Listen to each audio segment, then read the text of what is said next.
विशाल अन्न भंडार पर टिप्पणी लिखो। ये 10th क्लास का प्रश्न है, इतिहास का। NIOS के प्रश्नोत्तर बता रहा हूँ।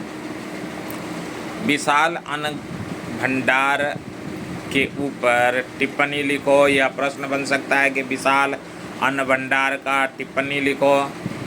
ये 2019 के पेपर में आ चुका है, 2022 में भी आया है और ये इम्पोर्टेंट प्रश्न है। तो हड़प्पा सभ्यता में अन्नगार का एक भंडारण करने के लिए साक्ष्य मोहनजोदड़ो में मिला। मोहनजोदड़ो में क्या मिला? अन्नगार जो है एक बड़े आकार का गोदाम होता है जिसमें अनाज भर करके वहाँ सुरक्षित रखे जाते हैं। और ऐसा तब होता था जब किसान अपने लिए अन्न को उपजा करके और अधिक अन्न होने पर अन्नगार में भंडारण में जमा कर देते थे।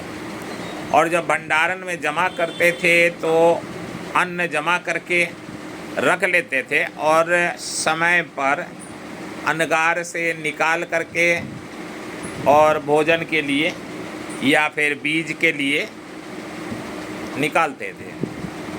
अन्नगार के अंदर हवा नहीं लगती। हवा जब नहीं लगती तो अनाज जो है वो सुरक्षित रहता है। बाहरी हवा का जैसे ही प्रकोप उस अनाज के ऊपर पड़ता है या तो उगने लगते हैं या उसमें कीड़े होने लगते हैं। तो इसलिए ये भंडारण बनाया गया था। और इसी तरह से पहले पुराने समय में सभी घरों में, बिहार के अक्सर घरों में या राजस्थान में, हरियाणा में, कहीं भी ये छोटे छोटे अन्न भंडार बनाए जाते थे। अन्नगार भंडारण करने के लिए बनाए जाते थे। और हमने देखा है बिहार में मिट्टी के बनाए जाते थे, उसका नाम दिहरी रखते थे और उसमें अनाज भर करके और उसको सुरक्षित ढक्कन से ढक करके सुरक्षित रखते थे। उनमें कोई कीड़े मकोड़े नहीं लगते और जब नहीं लगते थे तो समय पर उसको निकाल करके और उसमें से गेहूँ, चावल, अरहर, ये सभी प्रकार के अलग अलग अन्न भंडारण करते थे और वहाँ से निकाल करके प्रयोग में लाते थे। तो इस तरह से ये विशाल अन्न भंडार का हड़प्पा सभ्यता में अन्नगार का साक्ष्य मिला मोहनजोदड़ो में। और ये मिला कि उसका आकार बड़ा सा होता था और उसमें अन्न के भंडारण किया जाता था। अन्न भंडार शब्द से ही आपको पता चल रहा कि अन्न का भंडारण किया जाता रहा होगा। दूसरा प्रश्न है, मोहनजोदड़ो से विशाल स्नानघर का वर्णन करें। मोहनजोदड़ो में विशाल स्नानघर भी बनाए गए, यानी उस समय भी हमारे देश में, हमारे यहाँ लोग विकसित थे और अन्न भंडारण के साथ साथ स्नानघर भी उनके पास था। स्नान करने के लिए एक चारों तरफ से सुरक्षित घर बना रखे थे ताकि वहाँ सभी लोग, महिला पुरुष, नहा सकें। 2019 का ये प्रश्न है और 2021 में भी पेपर में आया है।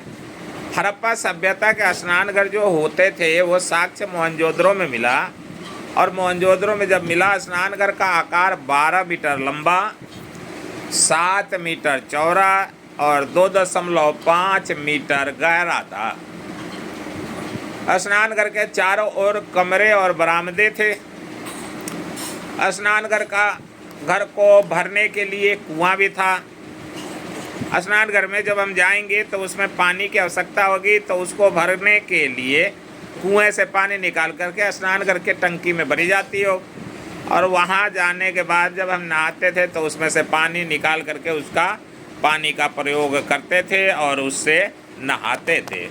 तो ये साक्ष्य है कि जब हड़प्पा सभ्यता थी उस समय मोहनजोदड़ो में ये मिला। और क्या मिला ये कि स्नानघर भी थे और अन्नागार भी थे। तो अनागार में अन्न जमा करते थे और स्नान घर में स्नान करते थे। और इस तरह से हमारा हड़प्पा सभ्यता विकसित सभ्यता था। और ये बड़े आकार में दिखाया गया है। 12 मीटर लंबा, 7 मीटर चौड़ा और 2.5 मीटर गहरा था। स्नान घर को भरने के लिए कुआं से पानी निकाल करके भरा जाता था। स्नान घर का उपयोग अनुष्ठानिक स्थान के लिए भी किया जाता था। तो अनुष्ठानिक स्थान के लिए किया जाता था, स्नान के लिए, नहाने धोने के लिए वहाँ प्रयोग किया जाता था। अगर कोई यज्ञ पूजा किया जाता था तो वहाँ सभी लोग सुरक्षित स्नान करते और इसलिए बनाया गया था।